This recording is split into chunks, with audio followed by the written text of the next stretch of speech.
কিন্তু অন্য আলেমদের মুখে আমরা যখন শুনি যে এটা আসলে বিচার করতে হবে, কেউ আসলে ফতোয়া দিতে পারে, কেউ দিতে পারে না, এবং আপনি যখন আরেকজন ইসলামিক ক্লেরিক, আমরা নাম বলতে পারি ডক্টর মিজানুর রহমান আজহারি, তাকে নিয়েও বলেন যে তিনি কাফের, তাকে আসলে দেশ ছেড়ে চলে যেতে হবে, তখন আমরা একটু কনফিউজ হয়ে যাই। বলছি জি না, কনফিউজ হবেন কেন? আপনি যা কথা বলেছেন সে কি বলেছিল আপনি দেখেছেন তার বক্তব্যগুলো? আমি দেখেছি, কিন্তু শোনেন কথা শোনেন। তাকে বলুন, সে তো আমার ছাত্র, তাকে জিজ্ঞেস করুন। 2007 সালে সে আমার থেকে সবক নিয়েছে দারুন রাজাত মাদ্রাসায়। আমি তার টিচার, আমি তার শিক্ষক, এবং তার শিক্ষকরাও আমাকে শিক্ষক মানে। অতএব সে যদি, দেখুন আপনাকে পিছন থেকে বলতে হচ্ছে, আপনি সময় দিতে হবে আমাকে। আপনি কিন্তু বসে আছেন একা, আমার কিন্তু কয়েক হাজার লোক বসে আছে আমার অপেক্ষায়, একটা শিডিউল প্রোগ্রাম আমি রেখে বসেছি আপনার এখানে। যেহেতু আপনার মাধ্যমে আমার মেসেজটা আমি অনেকের কাছে পৌঁছাতে পারবো। আপনি যে ব্যক্তির নাম নিয়েছেন, তাকে আপনি কি দিয়ে তাকে স্কলার বলবেন? লক্ষ লক্ষ লোক হলে স্কলার হয়? এটা কোনো কথা নয়। দ্বিতীয় কথা হচ্ছে সে মুফতি নয়। ফতুয়া দেবার অধিকার রাখে মুফতি। স্কলার হওয়া এক জিনিস, ওয়াইজ হওয়া এক জিনিস, মুফতি হওয়া আরেক জিনিস। মানে আমার কথা হচ্ছে, আমি কি গ্র্যান্ড মুফতি বাংলাদেশে? তা আমি বলছি না, এটা বলার অথরিটি আমার নেই। কিন্তু আমার ফতুয়াতে কলম বসাবার মতো 10টা মুফতি আপনি বের করে দেন। এখন অন্য মুফতিরা বলছে না কেন, সেটা একটা সাহসিকতার বিষয় আছে, সেটা আরো কোনো তাদের প্রতিবন্ধকতা থাকতে পারে। যেমন আপনি দেখেছেন আওয়ামী শাসনের সময় দেশের অনেক বড় বড় আলেম শেখ হাসিনার দালালি করেছে, তো তারা কি এমন কোন ফতোয়া দিবে যে সরকার বেকায়দায় পড়ে? এখন অনেক আলেম আছে যেটা বর্তমান সরকারের নির্লজ্জ সমর্থন করে যাচ্ছে, কিন্তু এই সরকার ক্ষমতা আসার পর থেকে আমি শরিয়ার কোরআন সুন্নাহর আলোকে যতটুকু সমালোচনা করা দরকার গঠনমূলক সমালোচনা করে যাচ্ছি। আর আমাদের মতো 2-4-10 জন যারা মিডিয়াতে আছে তারাই কিন্তু দেশের আলেম না। হাজার হাজার আলেম ওলামা পীর মাশায়েখ নীরবে নিভৃতে নির্জনে ইসলামের খেদমত করে যাচ্ছে, তাদের মতামতটাও দেখতে হবে। এখন যারা ফ্রন্টে চলে এসেছে, মিডিয়াতে চলে এসে সেলিব্রিটি হয়ে গেছে, তারাই কি বললো সেটা দেখার বিষয় না। এখানে তো যদি আপনি একটা প্রশ্ন আনেন যে আসলে শাতিমকে ক্ষমা পেতে পারে কিনা, বা রাষ্ট্র যদি শাতিমকে পৃষ্ঠপোষকতা দেয়, তার শাস্তি নির্ধারণ না করে, তাহলে কোনো জনগণ বিচারটা হাতে করতে পারবে কিনা? আপনি দেখুন পৃথিবীতে যত অভ্যুত্থান ও বিপ্লব হয়েছে জনগণ আইনকে হাতে তুলে নিয়েছে। আপনি 5ই আগস্ট দেখেন বাংলাদেশে রাষ্ট্র ক্ষমতা যে এসেছে বর্তমান সরকার, এটা গণতান্ত্রিক পদ্ধতিতে হয় নাই, ছাত্র জনতা আইনকে হাতে তুলে নিয়েছিল। এই বিপ্লবকে আপনি অবৈধ বলবেন? যে 6-7 জন সমন্বয়ক নেতৃত্ব দিয়েছে তাদেরকে আপনি সন্ত্রাসী বলবেন? না, কিছু করার ছিল না। 15 বছরে যে জগদ্দল পাথর ফেসিবাদী হাসিনা বসেছিল, গণতান্ত্রিক পদ্ধতিতে এটাকে সরানো সম্ভব হয় নাই, আইনকে হাতে তুলে নিতে হয়েছে। অতএব যদি গণতন্ত্রের স্বার্থ রক্ষায় আইনকে হাতে তুলে নেওয়া যায়, আল্লাহ তার হাবিবের সুমহান ইজ্জত এবং স্বার্থে, আল্লাহ তার হাবিব সাল্লাল্লাহু আলাইহি ওয়াসাল্লামের ইজ্জতের বিপক্ষে কেউ কথা বলবে এবং ধারাবাহিকভাবে শাস্তি পাবে না, চলতেই থাকবে। আমরা শুধু মিটিং মিছিল করে লাঠি পেটা খাবো। স্যার আপনার কাছে মনে হয় না, স্যার আপনার কাছে মনে হয় না এটা আপনার কাছে মনে হয় না এটা আপনার পয়েন্ট অফ ভিউ? বিকজ আপনি যা বলছেন, হ্যাঁ আপনি এটা ঠিক যে আপনি তো একজন স্কলার, শিক্ষক, পড়াচ্ছেন, এবং আপনি গ্র্যান্ড মুফতি না হলেও একজন মুফতি। কিন্তু আমরা ধরেন, আমি এখন কথা বললাম হচ্ছে যে বাংলাদেশে কিন্তু এটাও প্রচলিত যে যারা বলতেছে যে তারা আসলে যা কিছু পরীক্ষিত হাদিস নয়, যা কিছু পরীক্ষিতভাবে কোরআনের ফয়সালা নয়, তারা তা মানতে চান না। ধরা যাক ঈদে মিলাদুন্নবী সম্পর্কে তাদের একটা বয়ান আছে, তাদের আরও অনেক কিছু নিয়ে তাদের একটা বয়ান আছে। তাদের মধ্যে থেকেও কেউ কেউ আছেন যারা মক্কা মদিনায় বড় বড় জায়গায় আলেমের কাজ করতেছেন। আমি আব্দুর রাজাক বিন ইউসুফের কথা বলতে পারি, আরও আপনি জানেন কাদের কথা আমি বলছি। তাদের কেউ কেউ মনে করেন আপনার পথটা আসলে ঠিক না। 1, 2 হচ্ছে আপনি যার কথা যেভাবে বলতেছেন যে ধরেন মিজানুর রহমান আজহারি কি আসলে একজন স্কলার কিনা।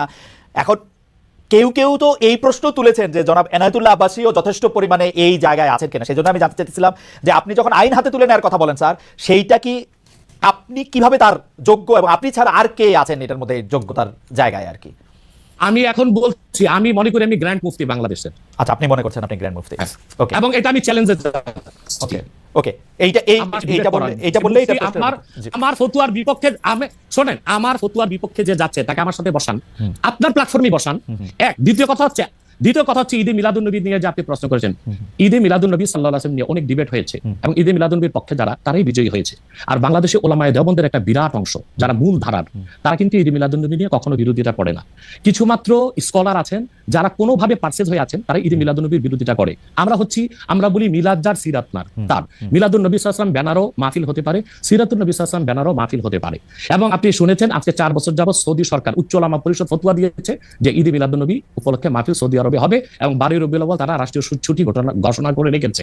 এবং বাংলাদেশে বর্তমান সরকারও যথেষ্ট আলেম ওলামা আছেন যারা কওমি ঘরানার এবং দেওবন্দ ঘরানার, যাদেরকে আমরা আহলে হক মনে করে থাকি, এবং আমরা মনে করি জৌনপুর, ফুরফুরা, সারসিনা, আহলে সুন্নাত, আহলে হক একই ধারাতেই চলে আসছে। তারাও কিন্তু ইসলামিক ফাউন্ডেশনের দায়িত্বে আছে, এবং তারা কিন্তু এবারও ঈদে মিলাদুন্নবী ব্যানারে প্রোগ্রাম করেছে, এবং আমি সেখানে অংশগ্রহণ করেছিলাম একদিন।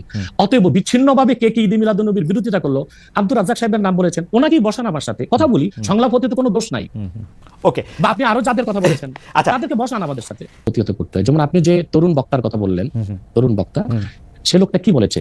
সে আল্লাহর হাবিব নূর নবীজি মুহাম্মদ মুস্তাফা সাল্লাল্লাহু আলাইহি ওয়াসাল্লামের আরশ-চুম্বী সম্মানের খেলাফ, আল্লাহ তাআলা সম্মানের খেলাফ বক্তব্য দিয়েছে। হালা শব্দ ব্যবহার করছে, এটা কি হয়? সে বলেছে আম্মা জান খাদিজা ভার্জিন ছিলেন না, আমার মাকে যদি কেউ বলে ভার্জিন ছিল না আমি মেনে নিব। সে বলেছে যে এরপর না, কিন্তু স্যার আপনার কাছে কি মনে হয় না উনি তাকে আসলে অসম্মান করার জন্য একটা ফ্যাক্ট সামনে আনছেন? না না না, এটা আপনাদের মৌলিক বিশ্বাসের মধ্যে একটা বড় ঘাপলা। আমার সাথে আপনার কথা বলার যে শব্দচয়ন, সেটা কখনো আল্লাহ তার হাবিব সাল্লাল্লাহু আলাইহি ওয়াসাল্লামের সামনে ওই শব্দচয়ন ব্যবহার হতে পারে না। আচ্ছা। ইসলামী আইন শাস্ত্রে স্পষ্ট এসেছে যে দেখুন, আমি আপনাকে একটা হাদিস শোনাচ্ছি, একটা হাদিসে কুদসি। আল্লাহ তাআলা তার হাবিব, আপনি একটু আপনার জন্য উপকার হবে, জনগণের জন্য উপকার হবে, একটা দলিলই যথেষ্ট। খন্দক যুদ্ধে আল্লাহর হাবিব সাল্লাল্লাহু আলাইহি ওয়াসাল্লামের আসর নামাজ কাজা হয়েছিল, আর উহুদ যুদ্ধে আল্লাহর হাবিব সাল্লাল্লাহু আলাইহি ওয়াসাল্লামের দাঁত শহীদ হয়েছিল। উহুদ যুদ্ধে আল্লাহ হাবিব সাল্লাল্লাহু আলাইহি ওয়াসাল্লামের দাঁত শহীদ হওয়ার পর আল্লাহ হাবিব সাল্লাল্লাহু আলাইহি ওয়াসাল্লাম কাফিরদেরকে বদদুয়া করেন নাই, কিন্তু খন্দক যুদ্ধে নামাজটা ছুটে যাওয়াতে এত কষ্ট পেয়েছেন আল্লাহর হাবিব, তিনি বদদুয়া করেছেন আল্লাহুম্মা ইমলা বুতুনাহুম ওয়া কুবুরহুম নারা, আল্লাহ কাফিরদের কবরগুলো আর সিনাগুলো জাহান্নামের আগুন দিয়ে ভরপুর করে দাও, তাদের কারণে আসর নামাজটা পড়তে পারলাম না। মাগরিবের পর আল্লাহর হাবিব সাল্লাল্লাহু আলাইহি ওয়াসাল্লাম আসর কাজা করে মাগরিব পড়েছেন। আল্লাহ তখন হাদিসে কুদসি নাযিল করেছেন, মুহাম্মদ সাল্লাল্লাহু আলাইহি ওয়াসাল্লাম আপনি উহুদে আপনার দাঁত শহীদ হয়েছে, আপনি মাফ করে দিয়েছেন, কিন্তু খন্দকে নামাজ চলে গেছে, আমার হকটা মাফ করলেন না। আল্লাহ সেদিন নিয়ম করে দিলেন, আল্লাহ বললেন যে আপনার উম্মতের মধ্যে কোনো ব্যক্তি যদি সারা জীবনও নামাজ না পড়ে সে কাফের হবে না, গুনাহগার হবে, পানিশমেন্ট পাবে, কিন্তু ওমান তাআনা শাআরাতাম মিন শাআরাতিকা ইয়াকফুর, কিন্তু আপনি মুহাম্মদ সাল্লাল্লাহু আলাইহি ওয়াসাল্লামের একটি চুল মোবারক নিয়ে যদি কেউ মন্তব্য করে সে কাফের হয়ে যাবে। তার মানে হচ্ছে আমার আপনার ক্ষেত্রে যে শব্দচয়ন চলে সেটা আল্লাহ তার হাবিব সাল্লাল্লাহু আলাইহি ওয়াসাল্লামের আরশ-চুম্বী সামনে চলে না। এখন ইচ্ছাই হোক অনিচ্ছাই হোক ওইরকম শব্দ ব্যবহার যে করবে ইসলামী আইন শাস্ত্র মতে সে কাফের বলে ঘোষিত হবে। সেই একইভাবে আপনি মাওলানা রাজ্জাক বিন ইউসুফকেও আপনি বলছেন যে তার কিছু শব্দচয়ন নিয়ে আপনার আপত্তি ছিল, সেটা একইভাবে সেটা বলছেন সে মাওলানা রাজ্জাক বিন ইউসুফ সম্পর্কেও। এবং তিনি দেখেন একটা কথা বলি, আব্দুর রাজ্জাক সাহেবকে গালি দাও আপনি যত কষ্ট পেয়েছেন সে তত কষ্ট পায়নি, কারণ সে তার ভুলটা বুঝতে পেরেছে। আমি যে কোনো গালি শুনলেই কষ্ট পাই, যে কোনো গালি শুনলেই কষ্ট পাই। আপনি তার প্রমাণ হচ্ছে সৌদি এমবিসিতে আমাকে দাওয়াত করেছিল গত বছর, আমি কিন্তু আব্দুর রাজ্জাক সাহেবের ছেলেকে চিনতাম না, কিন্তু দৌড়িয়ে এসে আব্দুর রাজ্জাক সাহেবের ছেলে আমাকে আলিঙ্গন করেছে এবং বলেছে আমি আব্দুর রাজ্জাক সাহেবের ছেলে।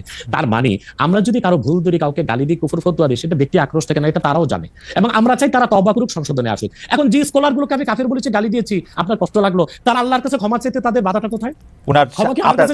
আপনার মতের সাথে যদি তাদের দ্বিমত থাকে, আপনি যেটা বলতেছেন সেটা যদি তারা ঠিক না মনে করে ডিবেট করে, তো আল্লাহর কসম বলছি আমি তাদেরকে যে ফতোয়া দিয়েছি এটা যদি তারা খণ্ডন করতে পারে আমি প্রকাশ্যে তওবা করব, তাদের কাছে মাফ চাইবো। না স্যার, ডিবেট করে কোনো কিছু প্রমাণ করা যায় না, কারণ ডিবেট তো সাবজেক্ট না, ডিবেট তো subject to Tafsir, subject to interpretation.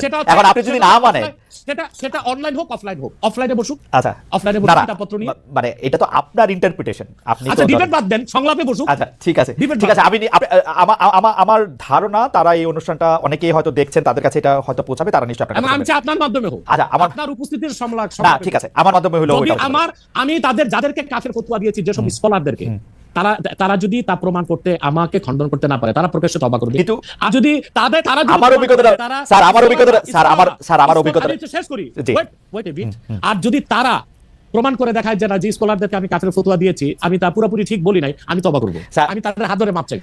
Sir আমি আমার অভিজ্ঞতাটা বলি, আমি বাংলাদেশে সাংবাদিকতা করি আজকে 27 বছর। এর মধ্যে থেকে আমি বিভিন্ন রাজনৈতিক নেতৃবৃন্দের ইন্টারভিউ করছি, তাদের দুজনের সাথে বসছি, কিন্তু তারা কখনোই কোনো ডিবেটে বা সংলাপে তাদের অবস্থানের কোনো রকম ত্রুটি কখনো তারা দেখতে পায় নাই এখন পর্যন্ত। তো এই জন্য হচ্ছে সংলাপে কোনো কিছু প্রমাণ করা না প্রমাণ করার জন্য আমার থেকেও কাউরে যদি আপনারা এরকম মানেন যে উনি যেই পক্ষে এটা বলবেন, তাহলে বোধহয় এটা সুবিধা হয়, কারণ এটা কোনো একটা রায় বা ভার্ডিক্ট দিতে হবে, রায় বা ভার্ডিক্ট দিতে হবে।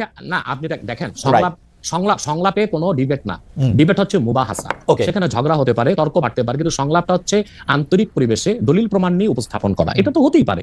এটা আপনি করতে পারেন, এটা অফলাইনে অনলাইনে অন্যরা করতে পারে, এবং তারা সবাই বাংলাদেশে এখন আছে।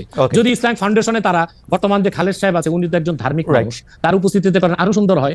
কিন্তু আমরা যাদেরকে যে স্কলারদেরকে কুফর ফতোয়া দিয়েছি সেক্ষেত্রে আমরা অনর এবং অবিচল। এবং আপনি যে স্কলারের কথা বলেছেন, সে আমাকে কথা বলতে চেয়েছে, আমি তার সাথে কথা বলিনি, এবং সে হয়তো বা আসতেও চেয়েছে, আমি অ্যালাউ করি। আমার শর্ত একটাই, যে আমি যে ফতোয়া দিয়েছি তা আমি প্রমাণ দিব, তারা তাদের স্কলার নিয়ে বসুক, যদি প্রমাণ দেয় আমি দিতে পারি, তাহলে ক্ষমা তো আমার কাছে চাইবে না, আল্লাহর কাছে ক্ষমা চাইতেও কি ভাই লজ্জা আছে? না, তা নাই।